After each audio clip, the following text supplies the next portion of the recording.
ሰላም ቤተሰብ እንዴት ናችሁ? እኛ ደህና ነን። እንግዲህ ያው ለመተዋወቅ ያህል 10 ጥያቄ አውጥተናል። እሷም 10 ጥያቄ እኔም 10 ጥያቄ ይዘናል። ያው ባሳለፍናቸው ነገሮች ዙሪያ ማለት ነው። ሀሳብ አስተያየታችሁ አሁንም አይለያ። ሀሳብ አስተያየታችሁን ስጡ። ለዚህ ቻናል ደግሞ አዲስ የሆናችሁ ሰዎች ሰብስክራይብ በማድረግ ፋሚሊ ይሁኑ፣ ይቀላቀሉ። አሁን ወደ ጥያቄያችን እናምራ መሰለኝ። የመጀመሪያ ጥያቄ እንግዲህ ቅድሚያ ለአንቺ ልስጥ፣ ሚስቴ ልስጥ። አንቺ ጀምር። እሺ፣ የመጀመሪያው ጥያቄ የሚሆነው እንዴት ነው እንደምታፈቅረኝ? እንደማፈቅርሽ የነገርኩሽ እኔ 10ኛ ክላስ ስማር እሷ 8ኛ። በትምህርት ቤታችን ያው የተለያየ ነበረ። እሷ ኤሌመንተሪ እኔ ሰከንደሪ። ክላስ እየተውኩኝ ነበር 10 ሰዓት ላይ እየፎረፍኩኝ ሄጄ እሷ ከክላስ እስክትወጣ የምጠብቀው እና እሷ እስክትወጣ ጠብቄ ምናምን ነገር የመጀመሪያ ቀን የሆነ አለመግባባት ማመናጨቅ ነበረ ምናምን ልጆች መሀል ምናምን ነገር ገፍትራይ ምናምን ነገር ያለፈችበት ሁኔታ ወጣ ነበረ። እንደዛም ሆኖ እኔ ዋዛ ነበር በስንት ንትርክ ምናምን ነገር ተግባባኋት። አንድ ለሳምንት ምናምን እንደ 10 ሰዓት እየጠበቁኝ እየፎረፍኩ እሷን ማመላለስ ሆነ ስራዬ። ከዛም በኋላ ካግባባኋት ምናምን በኋላ ነው የፍቅር ጥያቄውን ያቀረብኩላት ማለት ነው። እንደዛም ሆኖ ደግሞ የሆነ ከአንድ ሺህ ያላለችም ነበረ። እንደገና አሁንም ሌላ 1 ሳምንት ምናምን ነገር አንከራታይ ነው ከዛ በኋላ እሽታው የመጣው ማለት ነው። እንዲህ ነበረ። አሁን እኔ ነው ስለተረው ያንተ ተራ ነው። ለመጀመሪያ ጊዜ የት ነው የተዋወቅ ነው? ለመጀመሪያ ጊዜ የተዋወቅ ነው ያው እንዳልከው ነው። 8ኛ ክፍል ተማሪ ሆኜ እሱ ደግሞ 10ኛ ክፍል ተማሪ ሆኖ ከትምህርት ቤት የምወጣበት ሰዓት ነበረ ለመጀመሪያ ጊዜ ተገናኘ ነው። ለመጀመሪያ ጊዜ መጥቶ ያወራኝም ያን ቀን ነበረ። እንደዛ እኔን ለማግኘት ምን ታደርግ ነበር? እንግዲህ ያው በአንደኛው ውስጥ አለ መልሱ። እሷን ለማግኘት ስል በዛ ሰዓት እንዲያውም አስታውሳለሁ እንዲህ ዳንስም ምናምን እንሰራ ነበረ። ቤተሰምሪያ ምናምን የሚባል ቲም ነበረ። እዛ ውስጥ ዳንስ ሰራ ነበረ እና ዳንሱን ሁላ እየቀጠው የክላሱ እንደገና እያለ ዳንሱንም ደግሞ እሷን ሸኝቼ ምናምን እስክመጣ ደግሞ የዳንስ ሰዓቱ ሄደብኝ ነበረ። ያንም ትሬኒንግ ደግሞ እየቀጣሁኝ ምናምን ነበር። ሁሌ ሰዓት እያሳለፍኩኝ ነበረ እሷንም ማግኛት። ክላሱን ቀጥቼ እንደገና የዳንሱን ትምህርትም ደግሞ እንደዛ ሰዓት እያሳለፍኩ በዚህ መስዋዕትነት ነበር እንዲህ መስዋዕትነት እየከፈልኩ ነበር እንግዲህ ሳገኛት ነበር። እሺ፣ ሁለተኛ ጥያቄ ማለት ነው። እኔ የመጀመሪያ ቀን የፍቅር ጥያቄ ያቀረብኩልሽ ቀን ምን ተሰማሽ? ለማንስ ተናገርሽ? ለመጀመሪያ ጊዜ ፍቅር ጥያቄ ስታቀርብልኝ ያው በዛ እድሜ በነበርንበት እድሜ ድንጋጤ ነበረ። ያው ልጆች ነበረ። ለማንም አልተናገርኩኝም። ዲሃሪ ቡኬ ላይ ነበረ የጻፍኩት። ያው ድንጋጤ ነበር፣ ልጆች ነበረ እና ዲሃሪ ቡኬ ላይ ነበረ የጻፍኩት። ቀጣዩን ጥያቄ ሶስተኛ ጥያቄ ማለት ነው። አንቺ የርቀት ፍቅር እንዴት ትገልጸዋለህ? የርቀት ፍቅር ማንንም አይቅጠማችሁ ነው የሚለው። በጣም ከባድ ነው ስሜቱ። ከማውራው ነበረ በጣም ከባድ ነው። እሷ እንግዲህ ያው ለኮሌጅ ትምህርቷ ኢሉባቡር መጥቶ ነበር። ከዛ ነው ለትምህርት ወደ ጅማ መጣች። ተራርቀንም አናውቅም። ከዛ በፊት 7-6 አመት ምናምን ስንኖር ለሳምንት እንኳን የሆነ የተለያየ ሀገር ሄደን አናውቅም ነበረ። እኔ እንዲህ ለስራዎች ምናምን ወረዳ ብሄድም እሷ ያኔ ትመጣ ነበረ እኔ ጋር በሳምንት 2 ምናምን ትመጣ ነበረ። ምንም አይነት ርቀት አልነበረም መሀላችን። ትልቁ ከባዱ ርቀታችን እንግዲህ እሷ ለኮሌጅ ጅማ መግባቷ ነው። ስሜቱ በጣም ከባድ ነበረ። ብቻ ማናችሁንም አይቅጠማችሁ ነው የምለው። ከባድ ነው ስሜቱ። እሺ፣ እኔ ተራ ነው። ሶስተኛ ጥያቄ ማለት ነው። ስለ ፍቅር የነበረሽ አመለካከት ምን ይመስል ነበር? እቺ ጥያቄ ስለማውቃት ነው ብዬ ነው ያዘጋጀው። ከኔ በፊት የነበሩት ላይ የነበረውን እንትን ስለማውቅ ነው። አሁን ወደ ጥያቄሽ። ስለ ፍቅር ያው እንግዲህ በወቅቱ እንዳልኩት ነው፣ ልጆች ነበርን። ያው በሰዓቱ ደግሞ እንደዚህ አይነት ጥያቄ የሚመጣው ወይ በሌተር ነው ወይ እንዲህ በሰው ነውና በዛ ሰዓት ፋሚሊ መሀል ስለነበርን እኔ በዛ ሰዓት የማደርገው ልክ ሌተር ሲመጣልኝ ለፋዘር ነበረ የምሰጠውና ያለውን ነገር ለሱ ነበረ የምናገረው። አጋጣሚ ሆኖ ግን ያልደረሰው የሱ አልደረሰው። እኔ ብቻ ነው የቀረው። ለፋዘር አልተነገረውም። ያው የሱ በሚስጥር ነው የተያዘለት። ከዛ በፊት ግን ከባድ ነበር የነበረው ነገር። እኔ ሪፖርተር የሆነ ፈና ብራዘሯ ነው አሁን እንኳን አድርጓል። እሱ ነበር እኔ ሪፖርተር።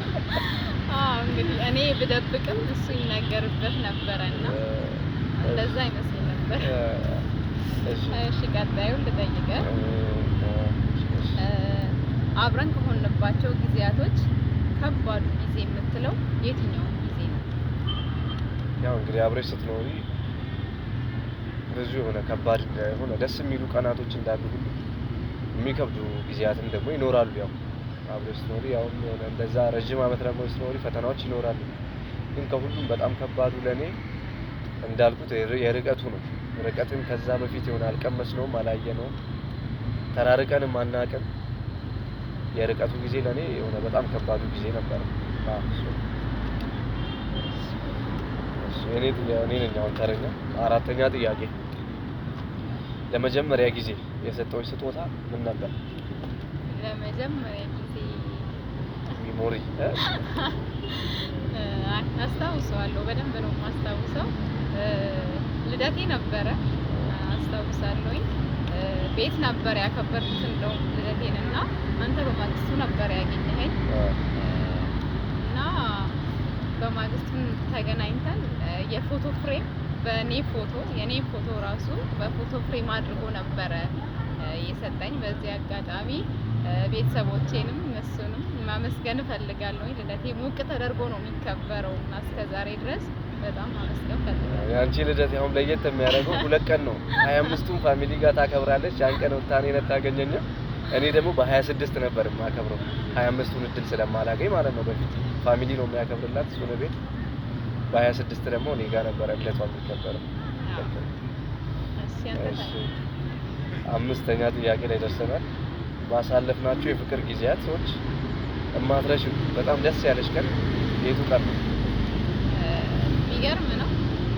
በጣም ብዙ ደስ የሚሉ ጊዜያቶችን አሳልፈናል። ያው ረጅም ጊዜ ነው አብረን የሆነውና በዛ መሀል ብዙ ደስ የሚሉና የሚያስከፉ ነገሮች አሉ ይኖራሉና በጣም ያስደሰተኝ ቀን ግን የሰርጋችን ቀን ነው። የተጋባንበትን ቀን በጣም ልዩ ቀን ነው። ምክንያቱም አብረን ነበርን። ከዛ ከ12ኛ ክፍል በኋላ እኔ ለትምህርት ርቄ መጣሁኝ።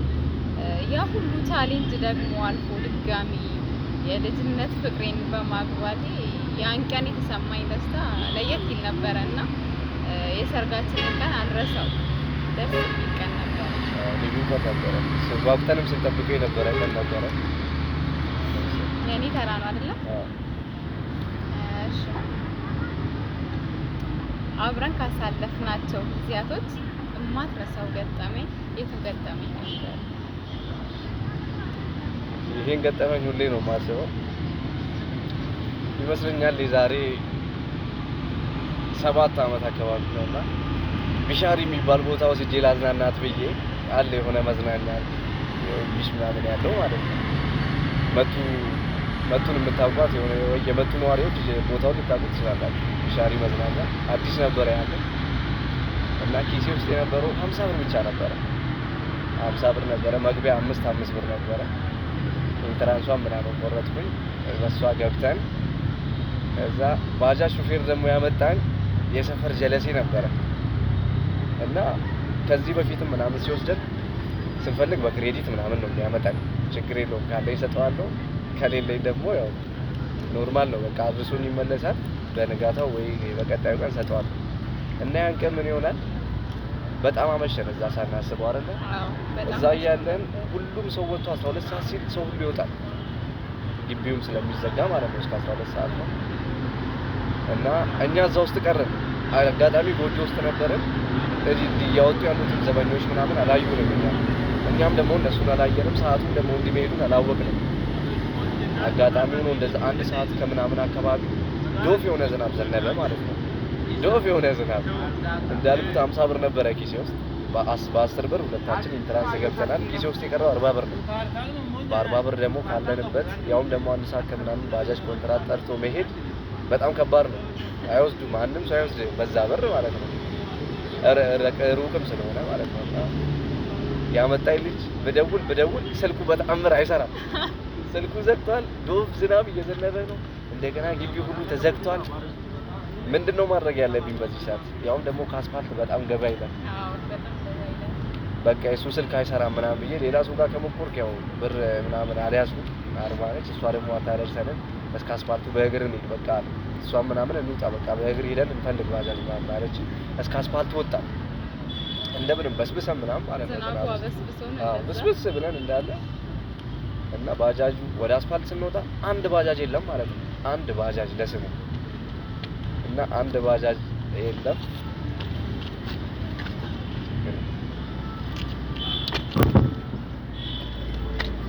እና እንደዛ ሆኖ ባጃጁንም አጣን።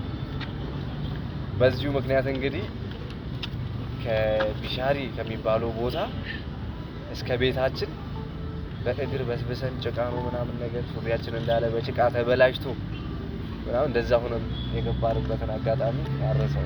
አምሽተን በስብሰን በጣም አምሽተን 2 ሰዓት ተኩል 3 ሰዓት አካባቢ ማለት ነው የገባነው።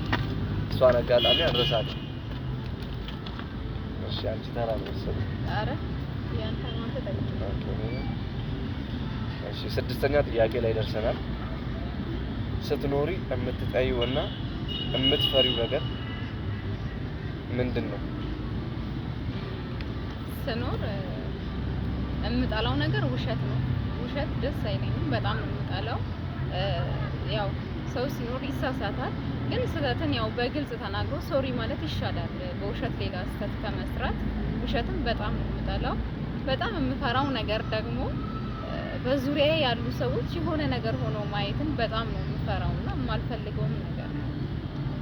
ለዛ ውሸት ያስጠላል። እሺ ያንሰራ ነው ከኔ እንድተው የምትፈልገው ባህሪና የምትወደው ባህሪ ሁለቱን ለይተህ ንገረኝ። ያው እንግዲህ እኔ ከሚስቴ በጣም አብዛኛውን ባህሪዋን በጣም ወድላታለሁ። ለሆነ አላማ ከወሰነች በቃ ወሰነች ነው፣ ወደ ኋላ ምናምን የለም። ቅድሚያ መስጠት ያለባትን ነገር ደግሞ በጣም የሆነ ታውቃለች ለይታ፣ እንደ የሆነ ከእድሜዋ በላይ ነው ማስተዋሏ እና ይሄን ማስተዋሏን በጣም ወድላታለሁ። የምጠላው ደግሞ በጣም አኩራፊ ነች። የሆነች በጣም ትንሽዬ ነገር ነው የምትፈልገው ለማኩረፍ። አኩርፋም ደግሞ እንግዲህ ለመመለስ ገና እኔ በቃ የሆነ ይፈጅብኛል ሁላ እሷን ለመመለስ። ትንሽ ትልቁ ነው የምታቆርፈውና ኩርፊያውን ብትቀንሽ ነው የምለው። ሌላው ያው አሪፍ ነው ባህሪዋ። እሺ 7ኛ ጥያቄ ደረስን። 7ኛ ጥያቄ ደረስን። እኔን ለማግኘት ምን ታደርጊ ነበር? የፍቅር ግንኙነት እንደጀመርም መጀመሪያ ሰሞን እኔን ለማግኘት ምን ታደርጊ ነበር? መጀመሪያ አካባቢ ያው ቤተሰብ ጋር ስለነበረን ይከብድ ነበረ ከቤት ወጥቶ እሱን ለማግኘት እና ጓደኞቼን ነበር ማስቸግረው።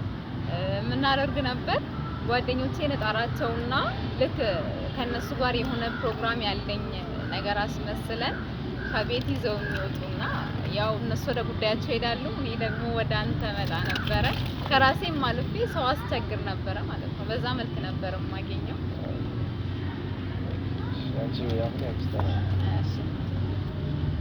ስለ ግንኙነታችን በዙሪያ ያሉ ሰዎች ምን ይሉሃል? ይሄ ደስ የሚል ጥያቄ ነው ማለት እንግዲህ የሆነ የኔና የሚስቴን ግንኙነት ማርያምን ነው የምለውና በስህተት አንድ ሰው የሆነ አሪፍ አይደለም ምናምን መጥፎ ኮሜንት ደርሶኝ አያውቅም። እና ጀማውንም ደግሞ ያው ጓደኞች አልላቸውም፣ ሙሉ ብራዘሮች ናቸው በቃ እንዳሉ። አሁን ስማቸውን የሆነ ብጠቅስ አልችልም፣ በጣም ብዙ ናቸው። እንደ ጓደኛ ብቻ አይደል የሆነ ብዙ ነገር ሆነውልኛል ምናምን። እነሱም ያው አሪፍ ኮሜንት ነበር የሚሰጡት። ከሷ ጋር ባለኝ ነገር አይቀልዱም፣ አይደራደሩም። የሆነ ከኔም አልፎ የሆነ ለኛ ግንኙነት ሲሉ ሲጣሉን ነበር የሆነ እኔም ብለው እሷም ብለው ግንኙነታችን ስለሚፈልጉ ብቻ ሲጣሉንም ነበረ። ተሰጥቶኛል ያው ፍሬንዶቼ በዚህ አጋጣሚ በጣም ነው የምወዳችሁ፣ በጣም ነው የማከብራችሁ፣ ሙሉ ጀማው ማለት ነው። በጣም ነው የምወዳችሁ። እናንተ ጓደኞቼ ብቻ አይደላችሁ ወንድሞቼም ናችሁ። ለእሷም ያው ጓደኞቿ ናቸው አብዛኛው፣ ለእኔ ብቻ አይደለም ጓደኞቼ፣ ለእሷም ጓደኞች ናቸው። በጣም ነው የምንወዳችሁ። እሺ የኔ ተራ ነው አሁን። እሺ 8ኛ ጥያቄ ላይ ደርሰናል ቤተሰብ። አሁን ልንጨርስ ነው እንግዲህ፣ አሁን ወደ ጋሎ እየሄድን ነው። ከእኔ ባህሪ የምትወጂውና የምትጠይው? እውነቱን ለማውራት ያው ሰው ሲኖር እንከን አያጣውም በባህሪው፣ ግን ለአባ እንከን መውጣት ትንሽ ይከብደኛል። የዋህ ነው፣ በጣም የምወድለት ባህሪው የዋህ ነው። በጣም ደግሞ ታጋሽ ነው፣ ነገሮችን በጣም ይታገሳል እና ደግሞ ታግሶ የሆነ መጥፎ ሪዛልት አግኝቶ አያውቅም። በታገሰው ልክ አሪፍ ሰክሰስ ላይ ነው የሚደርሰው እና ትዕግስተኛ ነው፣ የዋህ ነው፣ በጣም ደግ ነው እና ደግሞ ሩሩም ነው። የምወድለት የሚጠላ ባህሪ የለውም። ምናልባት ግን እንዲተው የሚፈልገው ባህሪ ቢኖር ማታ ማታ ከእንቅልፍ የሚረብሸኝን ነገር እንዲተው ፈልጋለሁ። በቃ እሱ ካልተኛ እኔ መተኛት አልችልም፣ ይረብሸኛል። እሷን ነገር እንዲተው ፈልጋለሁ። ይስተካከላል። እሱ ማስተካከላለሁ በደንብ እንደውም ጨምሬ ረብሽሻለሁ። አረ እሺ ያንተ ተራ ነው። እሺ በጣም የሚገርም ጥያቄ ነው። በደንብ እንድትገልጽልኝ ነው የምፈልገው። አስተዳደግህ ምን ይመስል ነበር? አስተዳደጌ እንግዲህ ያው እንደ ማንኛውም ኢትዮጵያዊ ልበላ አይደል? ያው እንደዛ ነበረ። ብቻ ግን እኔ እናቴ ብቻዋን ነበር ያሳደገችኝ። ፋዘር ያው ጩጬ እያለሁ 4ኛ ክላስ ምናምን ስማር ነው የሞተው፣ ምንም በማላውቅበት ሰዓት ነው። እና ማዘሯ ደግሞ በጣም ተቸግራ ምናምን ነገር ከራሷ አብዱላ እኔን ግን ከማንም በላይ አድርጋ ነው ያሳደገችኝ። ፈጣሪ የተመሰገነ ይሁን። ያው እሷንም ደግሞ ማኮራ ያድርገኝ ሀሳቤ ሞልቶ በጣም ተቸግራ ነበር ያሳደገችኝ። ለቤቱ አንድ ብቻ ነበር ወንድ እኔ ብቻ ነኝ። 4 እህቶች አሉ እና እህቶቼም ደግሞ ለኔ አይሉም ነበር፣ ለሱ ለወብሳ ነው የሚሉት እነሱ ራሳቸው። የሆነ ሰው ላይ የሚያዩትን ልብስ ይሁን ጫማ ምን እኛ እንልበስ አይደለም የሚሉት፣ እሱ ይልበስ ነበር የሚሉትና እህቶቼንም ቤተሰቦቼንም በተለይ ማዘሯን ይሄ በጣም ነው የምወድሽ፣ ፈጣሪ እድሜና ጤና ይስጥሽ። ያው ደግሞ እኛም ደግሞ አሪፍ ደረጃ ላይ ደርሰን ደግሞ አንቺን ማኮራርሽ ደግሞ ያድርገኝ። አንቺ ብድርሽን እንኳን መመለስ አልችልም፣ ግን ብቻ የሆነ ማኮራሽ ነው ያድርገኝ ነው የምለው። ፈጣሪ እድሜና ጤና ጨምሮ ጨማምሮ ይስጥሽ ነው የምለው። እናቴ እወድሻለሁ። በዚህ አጋጣሚ ቤተሰቦቼ ሙሉ እወዳችኋለሁ። አሪፍ ጥያቄ ጠየቅሽ፣ በጣም የምፈልገው ጥያቄ ማለት ነው። አንቺንም ደግሞ አመሰግናለሁ። ጥያቄ እሺ የኔ ተራ ነው። 9ኛ ጥያቄ ላይ ደርሰናል። አብረን ባሳለፍናቸው ጊዜያት በጣም የተከፋሽው መች ነው? በጣም የከፋሽ መች ነበር?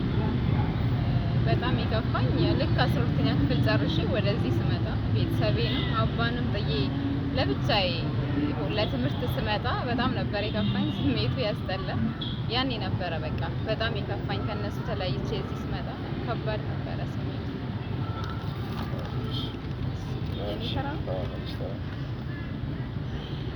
ከሚስት ከተሰጡ ስጦታዎች በጣም አብዝቶ የተደሰትክበት ስጦታ የትኛው ነው? መጽሐፍ ማለት ያው ሚስትየው ትጽፋለች ምናምን ነገር አልታተሙም። ያው አቅም አሁን ፈጣሪ ሲል ይታተማል ምናምን ተብሎ ቁጭ የተደረጉ የራሷ 3 መጽሐፎች አሉ። ከ3ቱ ደግሞ አንዱ የኛ እውነተኛ ታሪክ ነበረ። ጥምር ልቦች የሚል መጽሐፍ ነበረ። ራሷ ደርሰው ምናምን ያሳለፍነውን ነገር አጣፍጣ ጽፋ ምናምን በስጦታ መልክ የሰጠችኝ። ከስጦታ ሁሉ ለኔ ልዩ ትልቁ ስጦታ ያ መጽሐፍ ነው ማለት ነው። እሱ መጽሐፍ በጣም ነው የምወደው መጽሐፍ እና አመሰግናለሁም ደግሞ ህይወታችን እንደዛ አድርገሽ የሆነ ቢያንስ ህዝቡ ይማርበታል ብለሽም ደግሞ ያስበሽ ስለጻፍሽ ቴንኪው አመሰግናለሁ። ያንተ ተራ። እሺ ቤተሰቦች እንግዲህ 1 2 እያለን 10ኛው ጥያቄ ላይ ደርሰናል። የመጨረሻው ጥያቄ ነው ማለት ነው ለኔ። ከመጋባታችን በፊት ስንገናኝ ከምንሄድባቸው ቦታዎች በጣም የምትወጂው ቦታ የቱ ነው? ስለማውቀው ነው ቦታውን። እስቲ ከሷ ደግሞ እንስማ። የቱን ቦታ ነው የምትወጂው? የምወደው የሆነ ብዙ ቦታዎች አሉ፣ ደስ የሚሉ ጊዜያትን የምናሳልፍበት ቦታዎች አሉ። ወክ የምናደርግባት ቦታ ግን ትለያለች። ቦታዋ በጣም ነው ደስ የምትለኝ። ያው የልጅነት ትውስታ አለን፣ ብዙ ነገር አሳልፈንባታል። ወክ እናደርግባታለን። አባን የማገኝበት ቦታ ነች። ደስ ትላለች። ያው እሷ ቦታ መቱ ስንሄድ እንደግመዋለን። ያው ለቤተሰቦች እናሳያችኋለን ቦታው። እናንተ ሁላ በጣም ነው የምትወዱት። መቱ 600 ይባላል ቦታው። እዛ ነበር በቃ ቆይታችን፣ 8 አመት ቆይታችን አብዛኛው ጊዜ የሆነ የምናሳልፈው እዛች ቦታ ላይ ነበር። ያው የመቱ ሰውም ደግሞ በብዛት የሚያውቀን እዛች ቦታ ላይ ነው። በቃ የቦታው ፖስቸር ሁላ ሆነን ነበረ። እሷን ቦታ ነው በጣም የምንወዳት። ጥያቄሽን ጨረስሽ? አልጨረስኩም። የመጨረሻ አንድ ጥያቄ ይቀረኛል። መጀመሪያ ልታናግረኝ ስትሞክር የገጠመህ ነገር ምን ነበር? መጀመሪያ ስትመጣ የገጠመህ ነገር ምን ነበር? እንግዲህ ያው መጀመሪያ ላይ እንድጠቅሳት መካከት ሞክሬ ነበረ። እንዲህ ስትታይ ራሱ ቁጡ ነች እና እኔ ደግሞ እደፍራለሁ ነገሮችን። ሳይክል ይዤ ነበረና ሳይክሏን አቁሜ ምናምን ነገር ሄጄ እጇን ያዝኩኝ ማለት ነው። እንዴ ትምህርት ቤት ልጆች፣ የክላስ ልጆች ምናምን ነገር ከኋላዬ ነበሩ በዛ ሰዓት እና እጇን ሲይዝ እንዴት አድርጋ መናጭቃ የሆነ እጄን እንደወረወረችው ልነግራችሁ አልችልም። በጣም ነበር ያሸማቀቀችኝ እና የክላስ ልጆችም ምናምን ነበሩ። በጣም ሙርሲ ያዝብኝ ሁላ ነበር ያለዚህና መጀመሪያ ሳገኛት እንደዚያ ያመናጨቀችኝን ነገር አረሳው። ግን ያው እኔ ፎክሬ ነው ደግሞ ያስገባው። ላታመጭኝ አታሩጭኝ ብያት ነበር ያኔም ቢሆን የዋዛ አይደለም።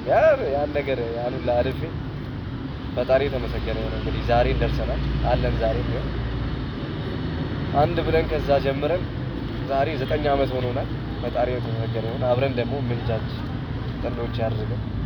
እድሜ ከጤና ጋር ፍቅራችን ጨምሮ ቤታችንን ትዳራችንን ባርኮልን ደግሞ አብረን ምንጃጅ ጥንዶች ደግሞ ያድርገን ነበር እና ወድሻለሁ የኔ ሚስት።